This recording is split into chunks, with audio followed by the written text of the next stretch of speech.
Olá, talvez eu não devesse fazer esse vídeo agora, por vários motivos. Primeiro porque as ideias talvez não estejam bem processadas em mim exatamente, né? Acaba que o vídeo é um pouco um desabafo e não o produto de uma reflexão bem feita. Em segundo lugar, porque há algo de emotivo aqui que me envolve de certa forma e não me deixa, talvez, no uso da razão como deveria.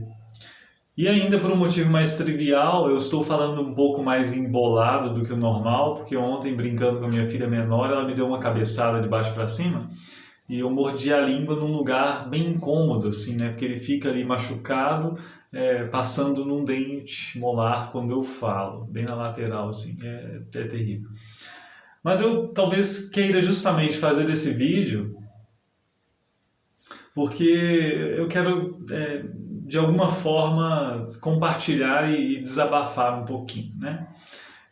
É sobre morte. Morte que é um assunto, se a gente trata dele com toda a seriedade que merece e com toda a amplitude do assunto, é um assunto chato, né? Um assunto desagradável, porque a morte em si é algo incômodo, por mais que nós estejamos certos da vitória de Cristo sobre a morte, por mais que nós estejamos certos da esperança que nós temos na ressurreição, a morte permanece como algo que vem e que coloca um ponto final numa narrativa que a gente entende que não deveria ter um ponto final ali. Em alguns casos, tudo bem, a pessoa viveu uma vida completa, né? A pessoa viveu tudo o que queria viver, ela conseguiu ter o relacionamento bem tido com todos os parentes, assim, até longa idade. E a gente pode dizer assim, parece que ali temos uma vida completa e agora aguardamos a ressurreição, quando não haverá mais dor, morte ou pranto. Mas a morte vem também para pessoas que, no nosso entender, estavam na metade do caminho, estavam começando a caminhar ainda pela vida. E é o que aconteceu recentemente, né? Acontece com muitas pessoas, na verdade, mas recentemente aconteceu com um amigo, né? O Matheus Moreira.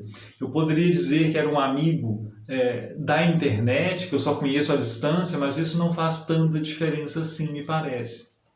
Era um amigo, né? E eu digo isso porque justamente quando morre um jovem é estranho, mas quando morre um jovem do qual nós sabíamos dos sonhos, das expectativas, das dificuldades, das vontades que tinha esse jovem, é mais estranho ainda, né? É mais estranho porque parece que a gente vinha acompanhando uma narrativa que tinha muitos capítulos pela frente. De repente, abruptamente, a narrativa acaba.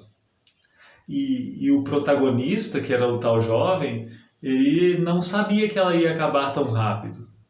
Até porque se soubesse, ele não teria tido aquelas preocupações, até porque se soubesse, ele não teria aquelas expectativas para daqui a anos realizar tais e tais coisas. É muito estranho para mim isso. Embora eu confesse que a morte para mim nunca foi algo estranho de se esperar, né? Porque desde criança assim, eu me vejo pensando na morte como algo que está ali, como algo que vai acontecer talvez depois da velhice, mas talvez não. Eu lembro bem de bem novinho, assim, talvez aos 8 anos de idade, ter pensado na morte assim, de forma muito concreta pela primeira vez e ter imaginado como seria a minha família sem a minha existência ali, né, após uma eventual morte. E eu penso nisso assim, de certa forma, com alguma frequência ao longo da vida, não de forma mórbida, assim, né? Não de forma muito estranha, mas pensando assim como uma possibilidade, né? Não como a morte tão distante, mas algo que pode estar ali ao virar a esquina, né? Ao virar o dia, talvez a hora. Mas quando morre alguém próximo, esses pensamentos ganham uma certa força. E aí a gente pensa no tempo de vida, como ele é escasso e como ele é precioso, né? Eu falando sobre esse jovem que faleceu, o Matheus Moreira, eu falei sobre o fato de que ele, me parece, aproveitava o tempo nas interações que ele tinha com outras pessoas de forma adequada, não querendo mostrar conhecimento, não querendo vencer discussões, mas querendo aprender e contribuir na medida do possível. Era uma pessoa que sabia dizer eu não sei, que sabia perguntar, não uma pergunta capciosa, não uma pergunta para provocar, mas para aprender realmente. E aí eu penso, né, e o nosso tempo de interação, com o que nós estamos gastando esse tempo? E o nosso tempo de discurso, com o que nós estamos gastando esse tempo? E eu lembro de outro caso, que não é de morte exatamente, mas de aposentadoria. Era um professor, pesquisador, graças a Deus está vivo e bem, mas ele estava em vias de se aposentar. Ele dava sinais de que pretendia se aposentar. Um professor de teologia de uma instituição muito respeitada no Brasil. E numa conversa, não só comigo, mas comigo e com outras pessoas, ele dizia assim, que ele não pretendia gastar muito tempo mais com discurso acadêmico. O que era estranho, né? Principalmente para jovens acadêmicos que pensam que isso é a vida, né? Ele dizia assim, sustentar um discurso acadêmico, vocês sabem, é muito fácil para quem já tem a habilidade para isso, para quem já conhece os mecanismos e o jeito de tecer um discurso acadêmico. É fácil fazer isso, mas ele dizia, eu não me vejo com tempo para isso agora, porque eu já passei de certa idade.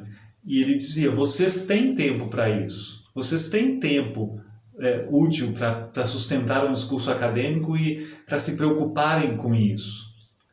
Eu não tenho mais tempo, eu preciso já pensar na idade em que estou, no que eu vou deixar como legado, no que eu vou deixar como minha contribuição. Eu preciso mais do que pensar em sustentar um discurso acadêmico e em ter artigos publicados, em ter respeito acadêmico, eu preciso pensar de forma mais ampla no que realmente será a minha contribuição, como eu posso usar o meu tempo disponível com um discurso que realmente contribua para a igreja, para a teologia. Eu demorei um pouco a processar essa preocupação dele, mas ela me parece hoje, e quando penso nessas mortes inesperadas, me parece muito verdadeira essa preocupação, muito sensata, embora difícil de processar, embora difícil de aproveitar na prática, né? Eu nem sei exatamente como ele a tem aproveitado, como ele tem usado o seu tempo, mas eu reconheço que não é realmente o discurso acadêmico que ele poderia ter continuado a produzir que seria necessariamente o melhor aproveitamento do tempo. E eu penso assim, para mim hoje, né, como aproveitar o tempo, né, e qual seria o discurso realmente válido, realmente necessário, realmente de contribuição a cada momento. Não é uma questão fácil, e por isso eu digo que não é uma questão que está bem trabalhada em mim para que eu possa compartilhar, embora compartilhe, porque eu fico pensando assim, em algum momento, que essa reflexão, no meu caso, ela pode gerar um problema, porque ela pode gerar uma certa paralisia do discurso. De tanto pensar o que realmente pode contribuir, eu posso ficar com a vontade de não dizer nada. Eu posso ficar com a vontade de me calar, porque eu não sei se isso ou aquilo realmente é uma contribuição útil. Existem alguns assuntos, eu já falei sobre isso para muita gente, inclusive quando me perguntam certas questões, né? Existem alguns assuntos que eu já me decidi assim, sobre isso eu não falo, né? Sobre isso eu não quero discutir publicamente, porque eu não vejo o que eu diria como uma contribuição realmente para a discussão, né? Tem assuntos, por exemplo, que estão em discussão agora na minha igreja, né? No meu sínodo, e já me disseram assim, você não vai preparar uma reação sobre esse assunto, você não vai falar sobre isso?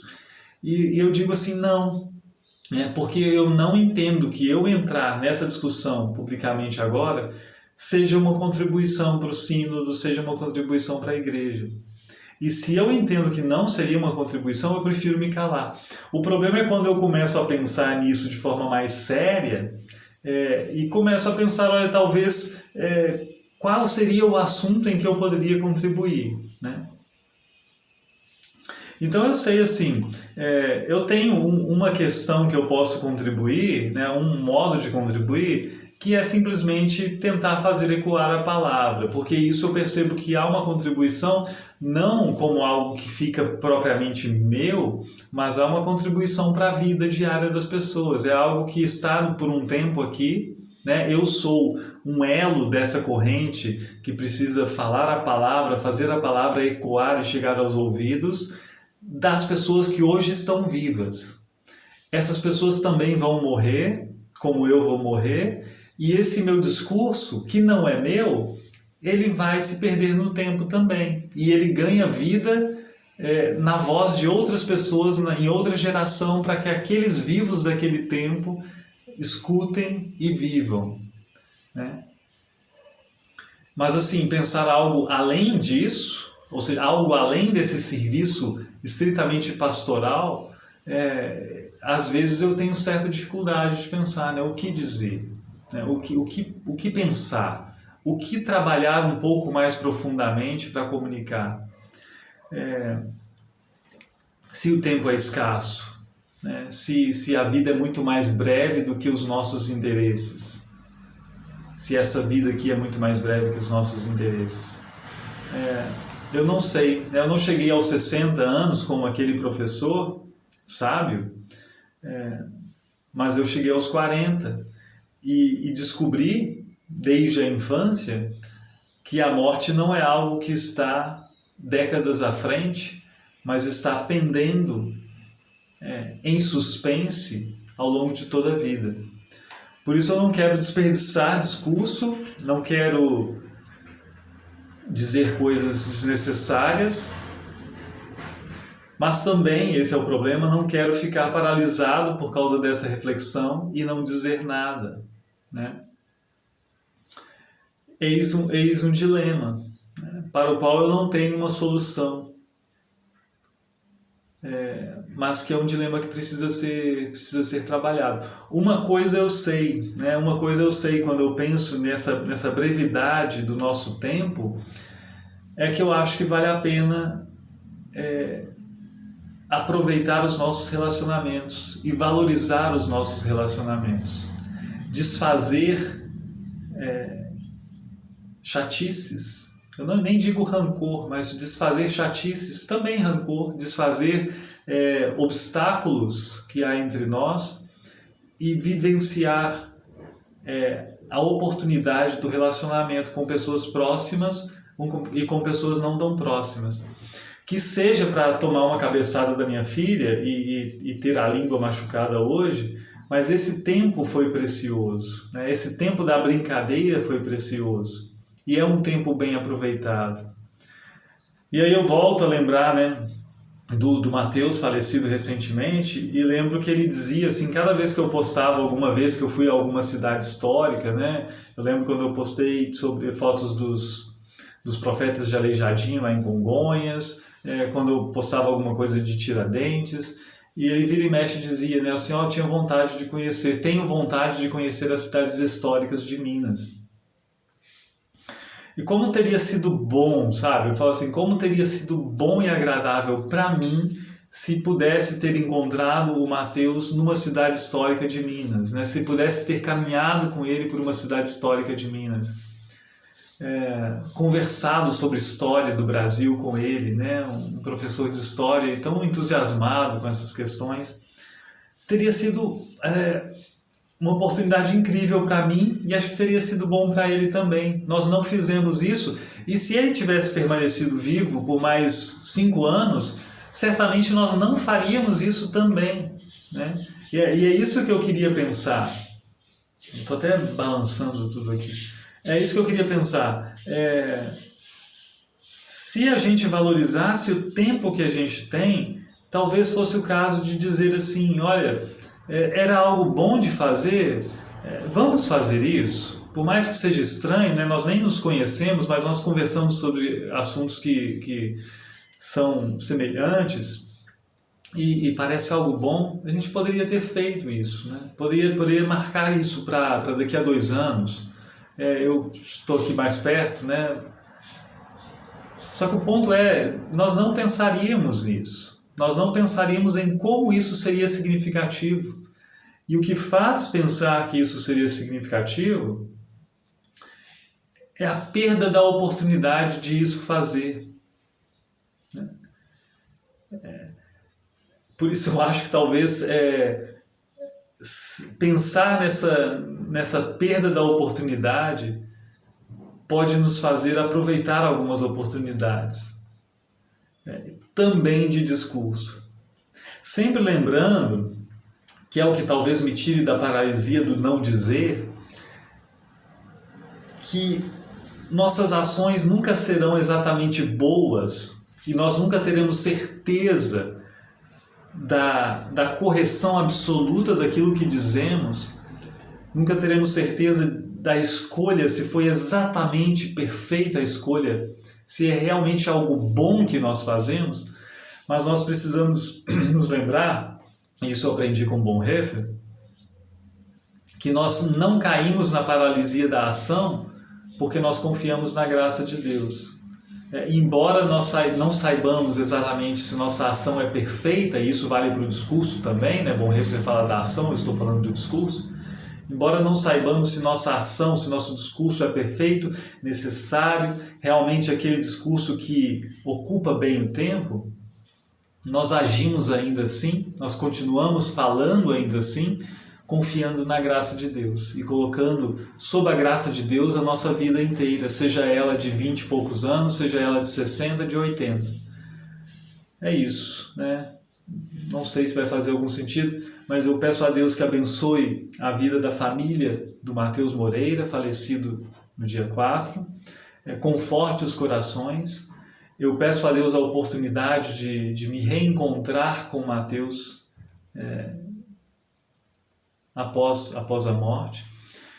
E peço a Deus bênçãos sobre a vida do tal professor, né, já aposentado, para que realmente ele possa contribuir. Eu sei que ele tem muito a contribuir e já contribuiu de forma muito consistente para a reflexão teológica entre nós, mas que ainda possa contribuir mais, né? Que Deus dê a ele mais anos de vida para isso acontecer. E que Deus tenha misericórdia de nós, para que nós possamos aproveitar bem o tempo e não perder tempo com aquilo que não faz sentido. Não perder tempo em nossas vaidades. Acho que isso é uma grande barreira que nós temos para o bom aproveitamento do tempo e para a boa vivência dos nossos relacionamentos. Bênção de Deus e até a próxima.